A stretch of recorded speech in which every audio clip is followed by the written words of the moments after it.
solve inflation and deflation. So I explained to him that we can't establish solution if we just say to ourselves that all these few facts amount to a need to eradicate interest. Eradicating interest alone won't solve our problems. Why not? Is just any eradication of interest good enough? Why? When all the other prospective faults of a monetary system have been solved already, and it would just take a few minutes to understand so.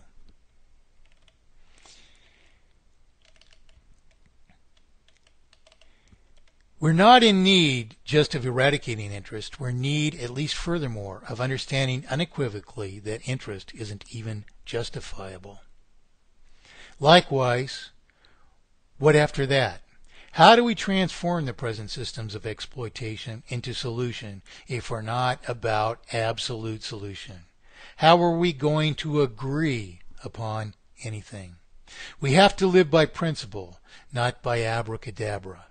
There is one solution for inflation, deflation, and maldisposition. There is one solution for systemic manipulation of the cost or value of money, and there is one solution for inherent, irreversible, and therefore terminal multiplication of artificial indebtedness. So you see, I explain these things daily, over and over and over again, to people who refuse to understand very simple things and just glom onto some other, well, if interest is bad, a resource-based economy would even be a better idea, without a single reason they can justify how. So his challenge is, how are we going to make the banks go for it? You don't appeal to the guy who's stealing from you every day by a means that they've removed from representative process even. You don't appeal to these criminals to rectify this. We assert our right to free enterprise, our right to issue our promissory obligations free of exploitation. That's the only way, But he's dreaming that it's impossible. How are you going to get the banks to go for a resource-based system?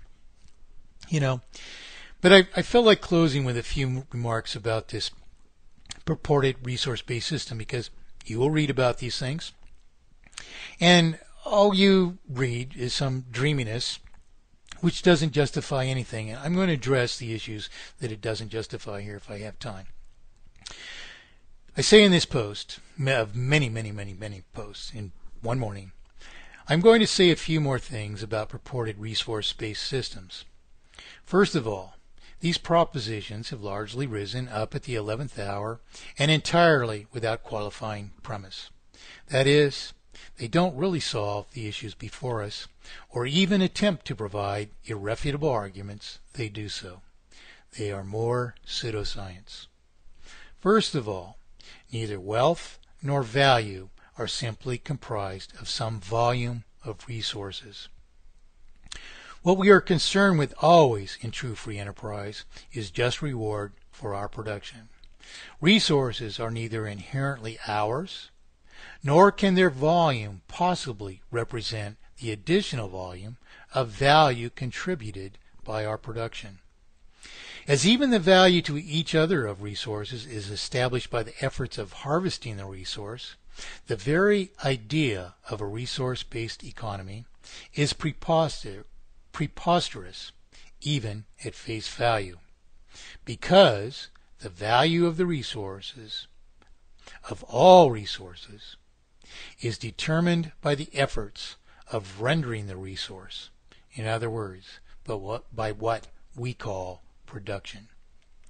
Furthermore, once we have a resource, it is rendered into production by further effort, which, if we did not monetize this effort, would preclude sustaining production, commerce, and consumption of the rendered resource or production.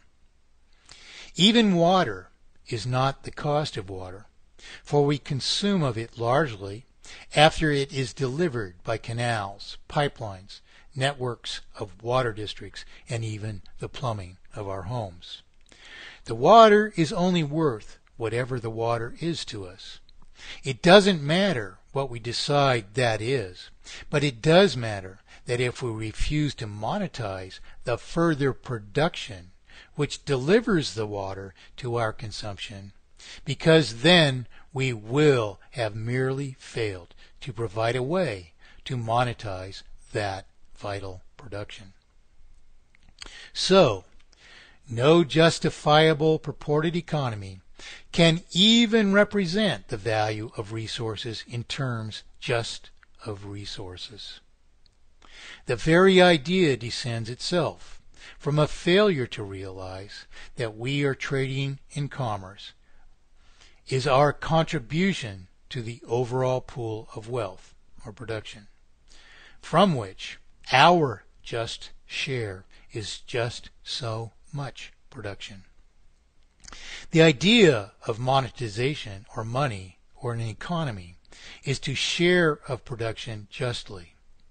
It is impossible to do so if we only monetize the raw resource.